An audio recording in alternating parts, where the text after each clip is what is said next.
Stay over there because I was going to go over for half the year, but I spent the whole year. But first of all, I want to say I really love your mom very much, and love your family. And I couldn't believe it when I heard the news. For me, she was like a spark plug. I mean, a firecracker. She was like larger than life. She had this like just unbelievable personality. You can see her face and her grin, and just so supportive. And on the train up, I was sad, and I was sad, when I first heard the news. But I thought of some different moments when I, interacted with Mary, and my situation was kind of strange because, I interacted with them over in Spain for a very small portion of time, and then at different snippets of life. So just to run through them really quickly, over in Spain, I met Bronwyn.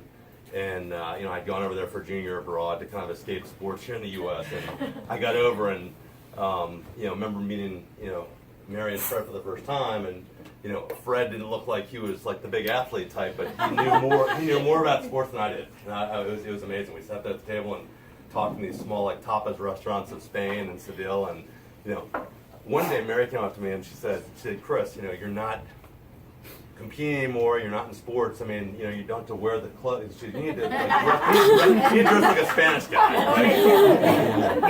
So I said, okay, how do I do that? She said, we need to go out shopping. So, which is not my big thing. So, I stepped into a men's store over there and, bought a whole bunch of stuff and went out one day and she said, that's great. So I thought it was great. And then I actually came back to UVA my senior year. I went to my fraternity party the first night. The guys were like, who are you, Pablo Escobar? So I was like, I threw all that stuff away. Then, in the summer after I graduated from UVA, I went down to Houston because I had friends I had family that lived down there. And I started working in real estate. And Brown wasn't even anywhere near there. And, I called Dr. Beck up one night. He said, come on over the next day. And he wasn't there yet. And went over to see Mary. And, of course, I remember the house and the cats. And I was like, why do these cats have no hair? Why don't they have any hair? Are they sick? Or are they, no, they're fine. And we went to lunch one day. He said, what are you doing here? And I said, well, just sort of, hanging out and playing some basketball and, doing a little bit of real estate. She goes, what else are you doing? I go, I don't know. She goes, well, meet me here tomorrow for lunch. So I met at the house. And getting me out of our comfort zone again, I found myself going antique shopping and having like tea and lunch with Mary. She did say I dressed a little bit better back then, so that was great. And then she actually, it got to a point where before I was leaving, she said, well, my daughter is thinking about, going up to DC to grad school, and if you're there, why don't you guys roommate together? And that was like the greatest compliment because, Braun was like a sister.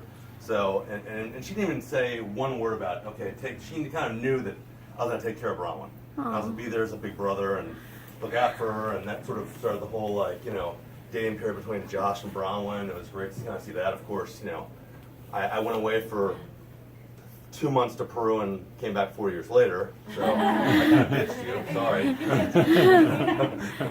But the Beckers have always been so supportive. Your dad as well. We've had countless people in our family. Like my mom's called your dad and said, "Hey, I have a friend that's got an illness," and he's the first one to jump on and give a recommendation at Anderson or Hopkins or wherever it is. The last time, I saw your mom, and I'm embarrassed to say this, is at your wedding. And I remember coming in. Chris has 8 kids, by the way.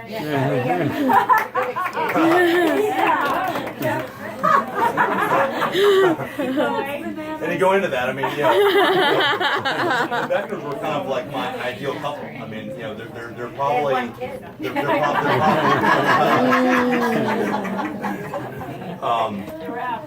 That marriage, it was unbelievable. I was like, wow, how do they make that work? One kid.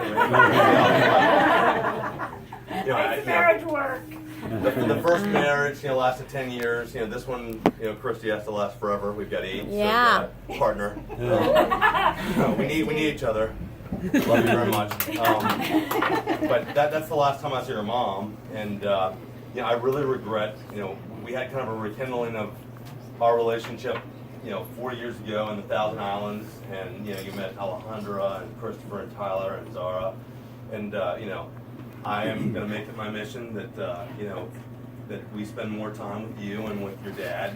I love him very much, and I know that I just want them. I want to be a part of your life. I want to be part of Josh's life and the kids, and I want our kids to be together.